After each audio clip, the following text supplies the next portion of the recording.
दोस्तों, rich dad poor dad किताब की कहानी लेखक रॉबर्ट कियोसाकी के अनुभव के ऊपर आधारित है। इस किताब में वो अपने दो पिताओं के बारे में लिखते हैं, जिनमें से एक उनके असली पिता है, जिनको उन्होंने पुअर डैड का नाम दिया है, और दूसरे उनके मुंह बोले पिता है, जो उनके जिगरी दोस्त माइक के पिता है, जिनको उन्होंने इस किताब में रिच डैड का नाम दिया है।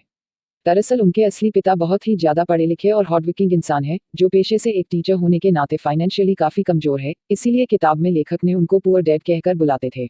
वहीं उनके मुंह बोले पिता सिर्फ 8वीं पास है, लेकिन फाइनेंशियली काफी स्ट्रांग होने के वजह से वे अपने शहर के सबसे अमीर आदमी होते हैं। इसीलिए रॉबर्ट कियोसाकी जी उनको किताब में रिच डैड कहकर बुलाते हैं। इस पूरी कहानी में रॉबर्ट के रिच डैड उन्हें उनके जिंदगी के अलग अलग पड़ावों पर 30 साल तक 6 ऐसी अहम शिक्षाएं देते हैं, जो कि लाइफ में कामयाबी हासिल करने के लिए, अमीर बनने और हमेशा अमीर बने रहने के लिए बहुत ही जरूरी है। दोस्तों, रिच डैड का कहना था कि स्कूल की पढ़ाई आपको अच्छे ग्रेड दिला सकती है, पर लाइफ की पढ़ाई आपको बहुत कुछ सिखाती है। पढ़ाई लिखाई तो जरूरी है, मगर सिर्फ इसके भरोसे बैठकर कुछ भी हासिल नहीं किया जा सकता है। इसीलिए रिच डैड कहते हैं कि अगर आपको जिंदगी में अमीर और सुखी जीवन जीना है तो आपको पैसे की समझ होनी चाहिए। लेखक रॉबर्ट कियोसाकी कहते हैं कि मेरे दोनों डैडी इरादों के पक्के, चमत्कारी और प्रभावशाली थे। उन्होंने मुझे सलाह दी, परंतु उनकी सलाह एक जैसी नहीं थी। दोनों भी शिक्षा पर बहुत जोर देते थे, परंतु उनके पढ़ाई के विषय अलग थे। लेखक कहते हैं कि उनके सिर्फ एक ही पिता होते तो वो उनकी सलाह को मान लेता या ठुकरा देता, पर उनको सलाह देने वाले दो थे और दोनों के विचार विरोधाभासी थे, एक गरीब आदमी का और एक अमीर आदमी का। लेखक यहाँ कहते हैं कि मैं दोनों के विचारों पर सोचता था और तुलना करके फिर खुद फैसला किया करता था। पैसे के बारे में दोनों के विचार अलग अलग थे। रॉबर्ट कियोसाकी यहाँ पर उदाहरण देकर समझाते हैं कि पुअर डैड कहते थे कि पैसा सभी बुराइयों की जड़ है, और रिच डैडी कहते थे कि पैसों की कमी होना ही सभी बुराइयों की जड़ है।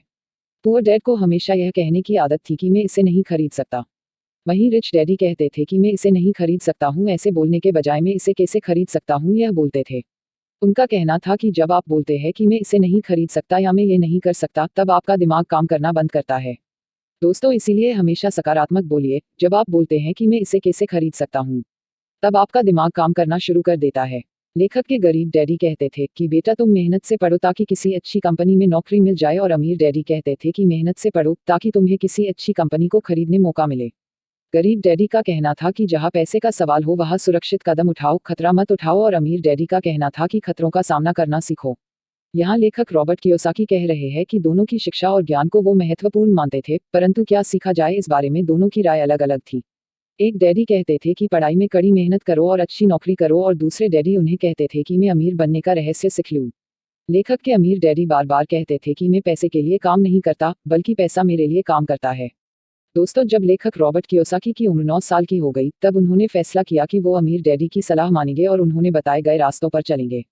और यहाँ से लेखक रॉबर्ट कियोसाकी की पढ़ाई शुरू हो गई, और इस पढ़ाई के दौरान उन्होंने 6 सबक सीखे और उनको अपनी लाइफ में इम्प्लीमेंट करके वो अमीर बन गए। फ्रेंड्स, आगे के 6 लेसन्स को देखने के लिए वीडियो का नेक्स्ट पार्ट देखें। अगर आपको यह वीडियो पसंद आया तो कृपया इसे लाइक करें, शेयर करें और मेरे चैनल को सब्सक्राइब करें। अगले वीडियो में फिर मुलाकात होगी, तब तक के लिए धन्यवाद और शुभकामनाएं। ध्यान रखें, जीवन को बनाने का सौभाग्य आपके हाथों में है। धन्यवाद और जय हिंद।